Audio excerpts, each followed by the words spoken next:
Welcome everyone. So this is the last video in the series of decision tree. So when to stop growing the tree? Because you cannot grow the tree infinitely, right? You have to stop it somewhere. So number one point is whenever we have reached a pure node. Pure node means only positive points are present or only negative points are present. That means we have reached the end. So we can stop it, stop growing the tree further. That is one. Number two is we can grow the tree further because of lack of points. So in some cases, we'll not have any points. Then we cannot grow it. We have to right there stop it, right? Or we can't grow the tree further if you have very few points, okay? Because it will lead to overfitting. Okay, what is overfitting? Overfitting means the training will have very less error, right? And the testing or the prediction phase will have a huge error. Okay, how it works or what is overfitting or what is underfitting, I have already explained it in a different dedicated video. You can watch that, and for now you just understand that overfitting means that training error is very low but the testing error or the prediction error is very high. Okay, because you can understand, right? Overfitting means my model is trying to overdo or overfit. Okay, let's say we have only 2 points at a leaf node, right? Or only 1 point at the leaf node. Now these 2 points, one is positive, one is negative. So what we can conclude from that, if one of the points is erroneous point, what we'll say? Let's say the positive point is erroneous. Let's say both the points should be negative, but due to some error, one point is positive, 1 point is negative. Now we'll not be able to conclude anything, right? If we conclude it in the prediction, we'll have a huge error, right? So we do not do it normally. We do not grow the tree when we have very few points, because those few points can be erroneous. Okay, we cannot decide on very few points, right? So we have to stop growing that. Next is whenever we have grown the tree too deep, we need to stop, because more the depth of the tree, what will happen, the less the number of points in the leaf nodes, right? And whenever we have less points, we have very few points in the leaf nodes, what will happen?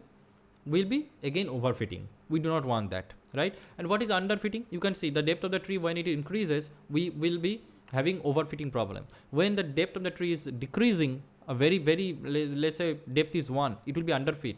Why? Because it will come to some majority vote. Let's say, for example, I'll show you an example. Let's say we had uh, say we had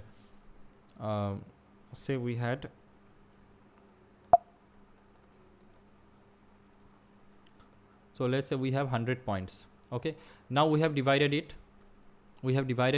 and so we have 70 positive points here and 30 negative points. Let's say we have 200 points, for example. Okay, now here we have 30 positive points and 70 negative points, for example.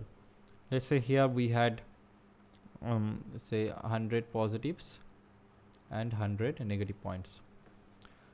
Now this is a decision tree. What will happen here? If the depth is very small, this is very small depth, right? Depth equal to 1. So what will you do here? Whenever we come to this leaf, what will happen? We have stopped growing the tree. Now here, whenever we come here, depending on the majority of the points, we'll always say this is a positive. We'll predict the class as positive. Here, depending on the number of majority points, we'll always conclude or we'll predict it as negative. So we are not actually using the data. We are simply using the majority vote. That is called underfitting. We are not looking at the data. We are doing nothing. We are underworking. Okay, just by seeing the number of data points, we are deciding something. So that is underfitting. Okay, when the depth of the tree is very small or very low, we'll have the underfitting problem. And whenever we are growing the tree to a very huge depth, let's say after growing the tree, we had like 100 positive points, 100 negative points, and we are growing the tree, and after some point, maybe we have got like this, say, okay, at this point you will not, it is not visible, right? Let's say we had 100 positive points and 100 negative points at the root, right? Now after dividing so much, we have grown the tree to a huge depth. Okay, now here we have say we have 2 positive points and 1 negative point, and here we have 1 positive point and 1 negative point. Okay, now what will you predict here? You will predict it as yes, you will predict it as positive negative. Let's break it again. So maybe we'll get positive 1 positive and 1 positive 1 negative. Now let's say one of the point is negative. Only depending on 2 points, how can you predict?